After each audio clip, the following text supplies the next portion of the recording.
Assalamualaikum warahmatullahi wabarakatuh. Di sini saya akan menjelaskan tentang avometer analog. Ini adalah probe, ini dinamakan probe avometer atau kabelnya yang digunakan untuk mengukur berwarna merah dan hitam. Untuk ditancapkan di sini. Ada positif, ada negatif. Yang merah adalah positif dan yang hitam adalah negatif untuk tegangan. Untuk pengukuran tegangan. Jadi avometer ini mempunyai 4 fungsi. Digunakan untuk mengukur resistansi atau ohm meter, untuk mengukur AC volt, DC volt, dan DC miliampere atau arus. Kalau ini tegangan. Jadi ada resistansi, tegangan, dan arus. Kita mulai dari DC volt. Jadi untuk DC volt mempunyai ring batas ukur mulai dari 0,1 atau 0,5 sampai 1000. Jadi di sini mempunyai 0,5 sampai 1000. Ini namanya ring selector switch. Ring selector switch ini bisa berputar untuk terus menerus. Jadi bisa berputar. Untuk ujungnya adalah yang warna putih ini. Jadi mempunyai batas ukur 0,5 sampai 1000. Tergantung tegangan yang kita ukur. Jadi ini adalah batas ukur. Semisal 2,5. Jadi tegangan yang diukur untuk avometer ini maksimal adalah 2,5 volt DC. Kalau untuk 10 berarti maksimal avo ini mengukur 10 volt DC. Begitupun seterusnya. Jadi mempunyai kemampuan sampai 1000 volt DC untuk ini. Tergantung yang diukur. Untuk papan skala yang digunakan adalah yang ini 3. Jadi 10, 50, dan 250. Untuk 10 dan 50 menggunakan strip yang atas. Untuk 250 menggunakan strip yang warna merah. Jadi semisal 0,5 atau 10. Semisal 10. Berarti menggunakan papan skala yang berakhiran 10. Yang ini. Untuk 50, batas ukur 50. Batas ukur 50 menggunakan papan skala yang 50. Begitu juga untuk 250. Menggunakan batas yang 250. Selanjutnya untuk 1000. Kalau untuk 1000, untuk mempermudah perhitungan, menggunakan yang 10 ini. Tapi 10 ini kita anggap sebagai 1000. Jadi 10 ini adalah 1000, 8 ini adalah 800, 6 adalah 600, sampai seterusnya. Begitu. Untuk 0,5 menggunakan yang 50. Jadi 50 ini kita anggap sebagai 0,5. Untuk 40 0,4, 0,3, 0,2, 0,1, 0. Begitu. Ini untuk zero adjustment. Jadi ketika jarum ini tidak 0, ini bisa diputar menggunakan obeng. Jadi bisa diputar menggunakan obeng untuk mengenulkan. Kalau ini sudah 0 ya nggak usah diputar. Seperti itu kita coba praktekkan untuk pengukuran. Jadi ini mempunyai kaki, bisa digunakan agar miring. Kita ada 2 baterai. Di sini ada baterai kotak dan baterai yang kecil. Kalau baterai kotak ini ada tulisan tegangan sampai 9 volt. Jadi mempunyai kapasitas tegangan 9 volt. Lalu yang kecil ini mempunyai tegangan 1,5. Di sini ada tulisannya 1,5 volt. Gitu. Untuk baterai ini mempunyai plus dan minus atau kutub positif dan negatif. Jadi nggak boleh terbalik untuk pengukuran menggunakan avometer analog. Untuk yang merah adalah positif, yang hitam adalah negatif. Begitu. Jadi ini ada tulisannya positif dan negatif. Ini untuk DC. Jadi positif menggunakan merah, negatif menggunakan hitam. Untuk batas ukur, jangan lupa, ini mempunyai 9 volt. Berarti batas ukur yang digunakan adalah yang lebih dari 9 volt. Adalah 10 volt. Jadi artinya 10 volt, avo ini mampu mengukur sampai 10 volt. Sedangkan 9 volt ini adalah di bawah 10. Jadi avo ini mampu mengukur baterai ini. Karena ini adalah 9 volt. Dan avonya mempunyai batas ukur sampai 10 volt. Ini positif. Dan ini negatif. Jarum bergerak. Kita menggunakan papan skala yang 10. Fokusnya di 10. Yang berakhiran 10. Jadi di antara 8 dan 10 ini ada tengah-tengah yang tidak ada stripnya. Ada tengah-tengah yang tidak ada stripnya, itu adalah 9. Jadi 8, 9, 10. Antara 8 sama 9 ada 5 strip atau 4 strip, 1, 2, 3, 4, 5. Jadi kalau 5 strip berarti bernilai 0,2. Kalau ini lebih 2, jadi 9 lebih 2. Satu strip bernilai 0,2, jadi 9,4 volt DC. Jadi baterai ini mempunyai kapasitas tegangan 9, volt DC. Walaupun di sini tertulis 9 volt, tapi terukur 9,4. Begitu. Jadi baterai ini masih baru atau belum digunakan. Kalau ini juga sama, masih baru. Jadi mempunyai, kalau di sini tulisannya adalah 1,5 volt. Ini tulisannya 1,5. Ini adalah positif, kutub positif. Ini ada tulisannya, ini adalah negatif. Yang ada ininya adalah kutub positif. Jadi kita ukur, jangan sampai kebalik. 1,5 berarti menggunakan aman ketika menggunakan 2,5. Batas ukur 2,5. Nah, terus untuk 2,5 papan mana yang digunakan? Kita menggunakan papan yang 250, tapi 250 kita anggap 2,5. Jadi 200 sama dengan 2. 150 sama dengan 1,5. 100 sama dengan 1. Karena 250 kita anggap 2,5. Sesuai batas ukur. Jadi kita coba ukur. Ini positif dan ini negatif. Papannya harus di 2,5.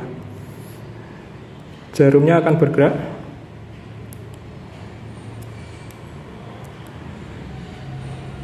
Ya, jarum bergerak di 150 lebih 2 strip. Jadi satu strip ini bernilai 0,5. Soalnya di sini 150 dan 200 kan tengah-tengahnya 175. Berarti ada 25 nilainya. Berarti 0,5. Ketika ini 2,5, berarti di sini 0,05. Berarti ketika ini adalah nilainya 1,5. Berarti kalau lebih 2 strip berarti 1,6. Begitu. Dan begitupun seterusnya jika memiliki aki atau aki motor atau mobil. Kalau aki mempunyai tegangan 12 volt. Jadi amannya menggunakan 50 karena 10.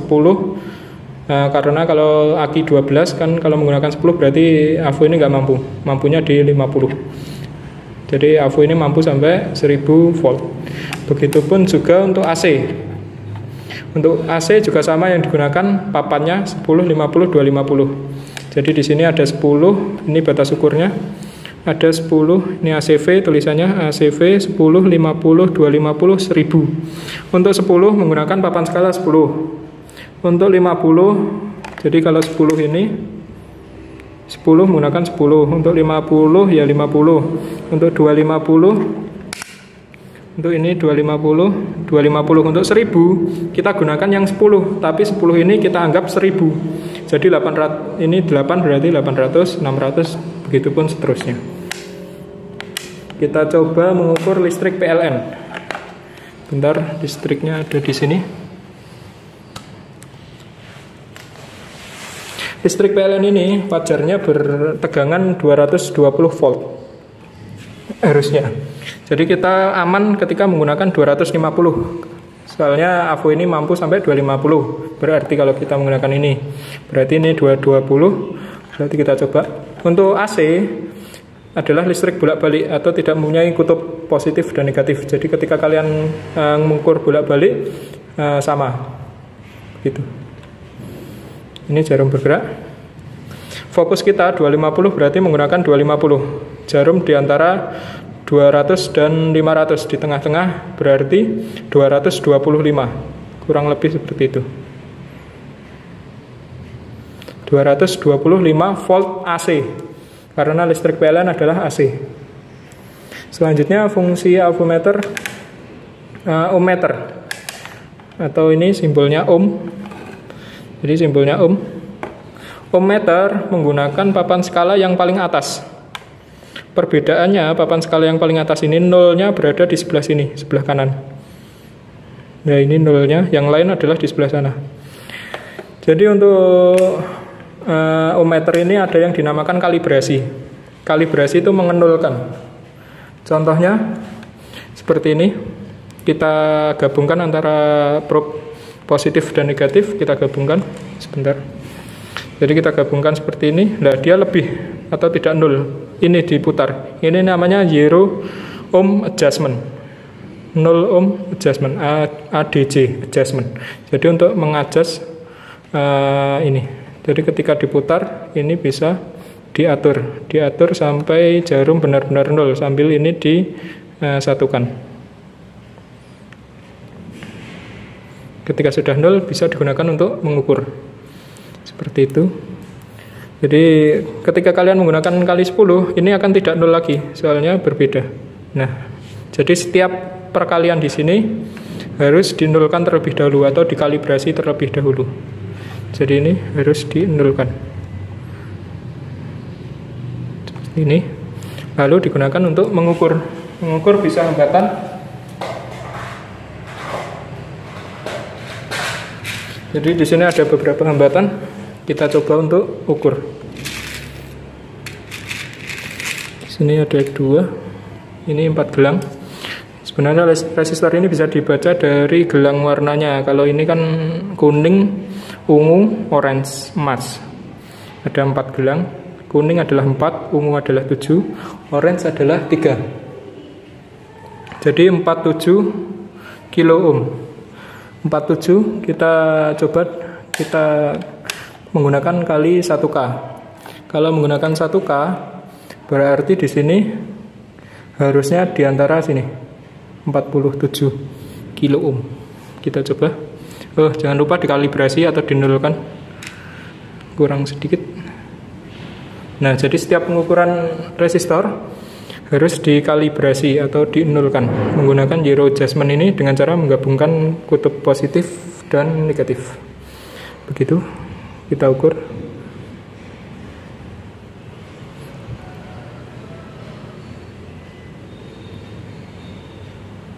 Nah itu. Jadi antara 30 dan 50 ada 40. 40 ada 5 strip. 1, 2, 3, 4, 5. Jadi satu stripnya bernilai 2. 40 bernilai, ya benar 2. Berarti kalau ini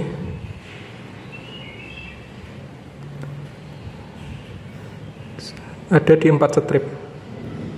Berarti 48 kalau di sini terus dikalikan ini kan 1K, berarti 48K atau kilo. Gitu. Kalau 100 berarti dikalikan. Ini namanya pengali. Ini ada tulisannya kali 1, kali 10, kali 100, kali 1K. Jadi dikalikan. Begitu. Selanjutnya ini adalah buzzer. Buzzer adalah untuk mengecek ketika putus. Kalau ini digabung akan bunyi. Jadi akan bunyi avonya. Pengecekan kabel pun bisa digunakan menggunakan kali 1. Jadi ohmmeter ini tidak hanya digunakan untuk mengukur resistor, tapi mengukur komponen-komponen lain seperti transistor, dioda, kabel putus, banyak lainnya. Jadi avometer ini fungsinya banyak. Untuk komponen rata-rata menggunakan ini ohmmeter, tidak hanya resistor. Ini. Jadi untuk dioda kita coba, di sini ada dioda. Ini namanya adalah dioda. Dioda ini mempunyai kutub katoda dan anoda. Mungkin nanti akan saya jelaskan di video selanjutnya. Cuma saya akan caranya mengukur menggunakan avometer. Atau dioda ini rusak atau masih bisa. Jadi ini adalah, kalau di sini ada, kalau di bodi dioda ada threadnya, ada warna putih ini.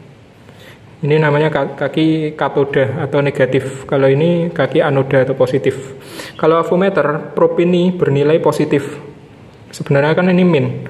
Kalau di tegangan itu yang ini, volt, AC volt maupun arus. Nah, kalau di ohmmeter ini bernilai positif karena di dalam avo ini ada baterainya.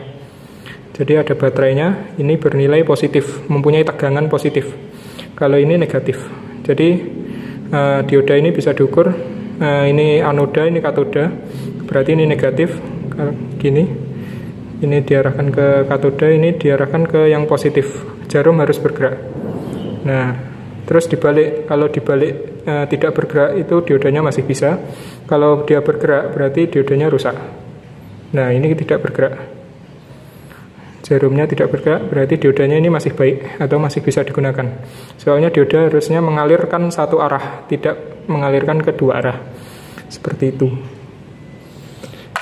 Pertanyaan bisa diajukan di kolom komentar. Kurang lebihnya mohon maaf. Wassalamualaikum warahmatullahi wabarakatuh.